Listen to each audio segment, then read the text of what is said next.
بسم الله الرحمن الرحيم. عما يتساءلون عن النبأ العظيم الذي هم فيه مختلفون كلا سيعلمون ثم كلا سيعلمون ألم نجعل الأرض مهادا والجبال أوتادا وخلقناكم أزواجا وجعلنا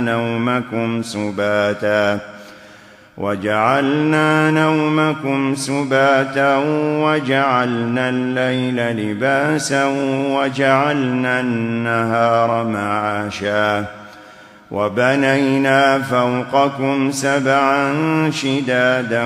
وجعلنا سراجا وهاجا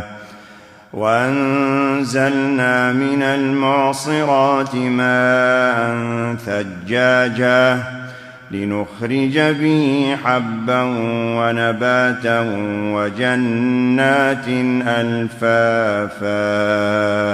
إن يوم الفصل كان ميقاتا يوم ينفخ في الصور فتأتون أفواجا وفتحت السماء فكانت أبوابا وسيرت الجبال فكانت سرابا إن جهنم كانت مرصادا للطاغين مآبا لابثين فيها أحقابا لا يذوقون فيها بردا ولا شرابا إلا حميما وغساقا جزاء وفاقا إنهم كانوا لا يرجون حسابا وكذبوا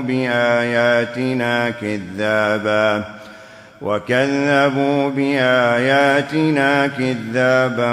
وكل شيء أحصيناه كتابا فذوقوا فلن نزيدكم إلا عذابا إن للمتقين مفازا حدائق وأعنابا وكواعب أترابا